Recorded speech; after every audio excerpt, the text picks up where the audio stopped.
Good morning everyone, আমি সৌমি আর আমার চ্যানেলের আরও একটি নতুন ব্লগে আপনাদের সবাইকে স্বাগত। আজকে বুধবার আর এখন ঘড়িতে 8টা বেজে গেছে। সকালের রোদটা কিন্তু বেশ উঠেছে। আমি আজকে সকালবেলা বেশ তাড়াতাড়ি উঠেছিলাম, তবে এত বেশি কাজ ছিল আজকে না। এই যেমন চাদর কাচা, পাপোশগুলো কেচে দিয়েছি, এমনি রোজের কাচাকুচি তো আছেই, সেজন্য কাজ করতে করতে একেবারে 8টা বেজে গেছে। আর এরপরে ঠাকুর ঘরে যাব, পুজো দেব, তারপরে আবার নানান কাজ তো আছেই।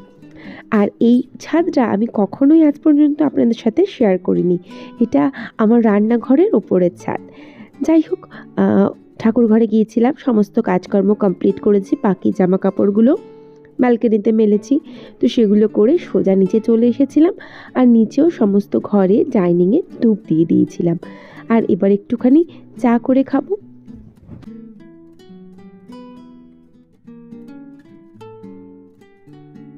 তো প্রথমে তমালকে 1 কাপ রচা করে দিয়ে দিয়েছিলাম, আর সেই পাত্রর মধ্যেই আমি আমার জন্য 1 কাপ চা বসিয়ে নিলাম। আর চাটা তো কমপ্লিট হয়েই গিয়েছিল, তো চাটা একটু ছেঁকে শান্তিতে এখন একটু বসে চা খাবো, কারণ বেশ সকালে উঠেছি আর এখনও পর্যন্ত না বসতেই পারিনি। এবার একটু শান্তিতে বসে আমি চা খাবো।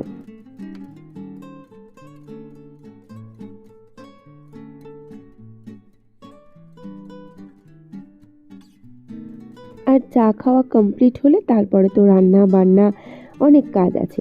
আর আজকে ফ্রিজে কিচ্ছু নেই, তবে কথা ছিল আজকে তমাল বাজারে যাবে, মাছ আনাজ যা যা লাগবে সব নিয়ে আসবে। তো যাই হোক, সেটা তো একটুখানি পরের কথা। তো আমি চাটা নিয়ে বসে গিয়েছিলাম, আর তমাল কী সব হিসাবের কাজ করবো বলে বড় ঘরে চলে এসেছিল। আর আজকে বিছানাপত্র তমাল ভালো করে গুছিয়ে টুছিয়ে দিয়েছিল। তো আজকে আমার সকালবেলার একটু কাজের চাপটা কম হলো। বিছানাপত্র তমাল একেবারে পরিপাটি করেই গুছিয়ে ফেলেছিল। আর বাবুইও এতক্ষণ উঠে পড়েছে, আর বাবুইও ওর ঘরের বিছানাপত্র একদম গুছিয়ে নিয়েছে। তবে সেটা আমি জানতাম না, আমি ভাবলাম যে দেখি গুছিয়েছে কি না, সেই জন্য ওর ঘরে এলাম আর এসে দেখলাম যে না, সমস্ত বিছানাটা গুছিয়েছে, তবে বুকশেলফটা গত রাত্রে আবার আগোছালো করে দিয়েছে। কি আর করবো, বিছানাটা তো গুছিয়েছে, এইটুকু কাজ তো আমার কমলো। তো বিছানাটা যখন বাবুই গুছিয়ে দিয়েছে, কিছুটা কাজ তো কমে গেল। ওই যে তমাল করে দিয়েছে কিছুটা কাজ, বাবুই করে দিয়েছে কিছুটা কাজ। তো আমার যেহেতু কিছুটা কাজ কমলো, ভাবলাম ব্রেকফাস্ট বানাই।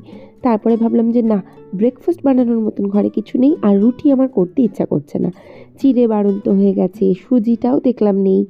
তো যাই হোক, আমি তাই ভাবলাম একটুখানি আলু সিদ্ধ করি, আলু সিদ্ধ দিয়ে একটু মুড়ি খাওয়া হয়ে যাবে।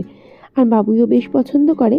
তবে তমাল করেছে কি আজকে, বলল যে না, বাজারে যাব না পিঙ্কি, তুমি একটুখানি চিকেন এনে দিচ্ছি, চিকেন করো।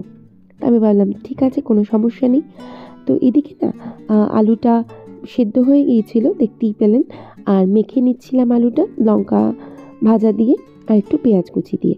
এটা দিয়ে মুড়ি খেতে বাবুইও যেমন ভালোবাসে, আমিও ভালোবাসি, আমরা সবাই ভালোবাসি, তমাল ছাড়া। তমাল খায় না। তো যাই হোক, আলুটা ভালো করে একটু মেখে নিলাম। আর আমি আমার জন্য আপাতত মুড়িটা ঢেলে নিলাম, কারণ বাবুই না এক্ষুনি ওষুধ খেয়েছে, হোমিওপ্যাথি ওষুধ তো, ওই 8 ঘন্টা ছাড়া যেহেতু খেতে হয় খাবার, তো সেজন্য আগে আমি খেয়ে নিচ্ছি। আর তা আমার খাওয়া কমপ্লিট হলে তারপরে বাবুইকে মেখে দিয়ে দেবো।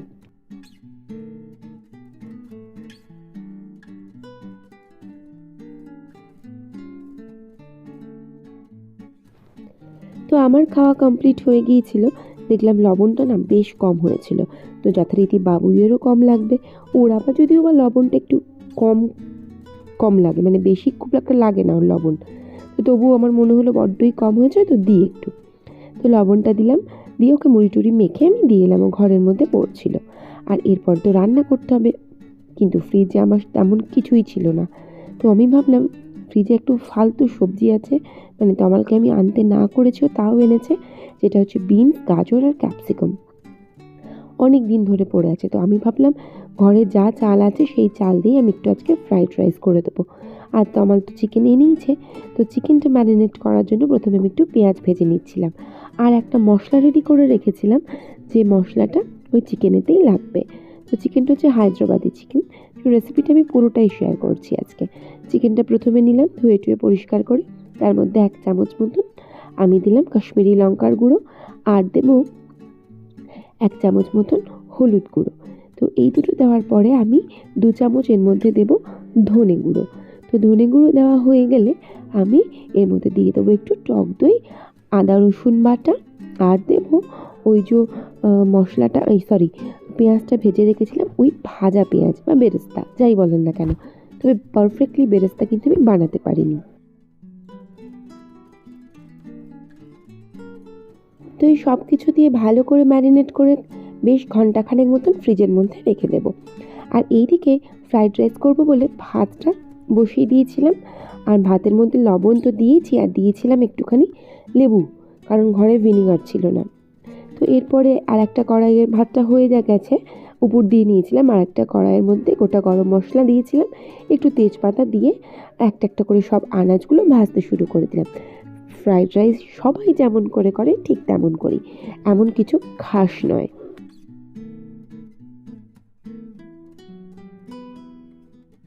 তো একটা একটা করে আনাজ ভাজা হয়ে যাচ্ছে আস্তে আস্তে, আর এর মধ্যে আমি দিয়ে দিলাম ভিজিয়ে রাখা কাজু আর কিশমিশ।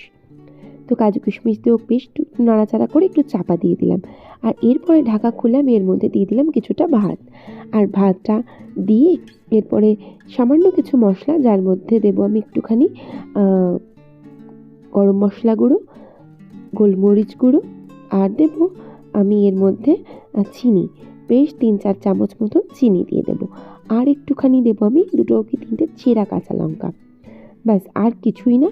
আর এবার বাকি ভাতটুকু দিয়ে আমি একটু চাপা দিয়ে রেখে দেবো, তারপর একটু নাড়াচাড়া করে ঘি দিয়ে নামিয়ে নেব। একদম সিম্পল।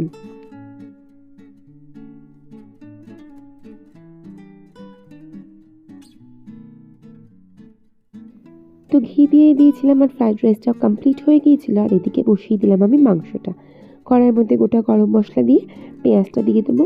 পেঁয়াজটা পিঙ্ক মতন যেই হয়ে যাবে, এর মধ্যে আমি দিয়ে দেবো ম্যারিনেট করা মাংসটা।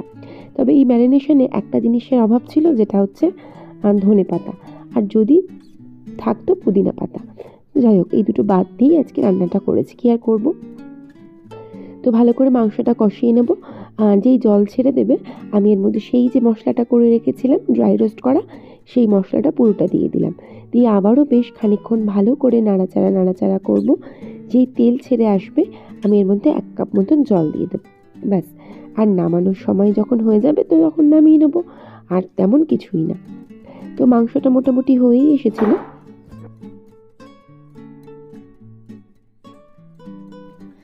তো রান্নাবান্না প্রায় কমপ্লিট, শুধুমাত্র গ্যাস, ওভেন, কাউন্টার টপ সব পরিষ্কার করলে, মানে রান্নাঘর, ডাইনিং আরও একবার ভালো করে পরিষ্কার করে ঝাঁটফাট দিয়ে নিলেই আমার এই বেলার মতন কাজ কমপ্লিট হয়ে যাবে।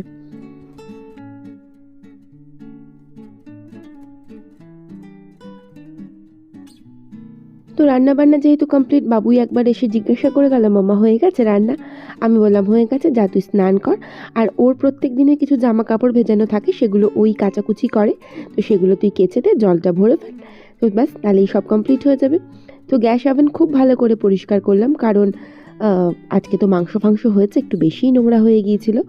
তো ওগুলো পরিষ্কার করে নেওয়ার পর বাবুইকে খেতে দিয়ে দিচ্ছিলাম। তো ও বললো, মামা, আমি প্রথমে সামনের দিকে বসিয়ে দিয়েছিলাম মাংসটা, তো ও বললো যে না মামা, একটু আপনি খেতে দিয়ে দিন। তো ওকে দিয়ে দিচ্ছিলাম, আর ও শান্তিতে খেয়ে নিচ্ছিল, একটু ঝালও লেগেছে বেচারার।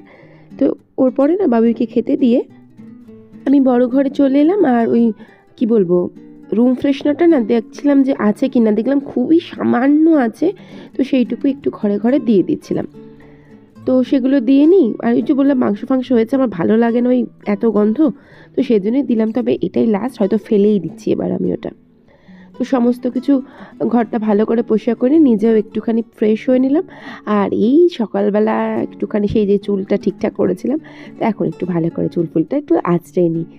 তো যাই হোক, ব্লগটা তাহলে আজকে এখানেই শেষ করলাম। ভালো লাগলে প্লিজ পাশে থেকে যাবেন। ভিডিওটা দেখার জন্য থ্যাংক ইউ সো মাচ। দেখা হচ্ছে নেক্সট ব্লগে। Till then, tata.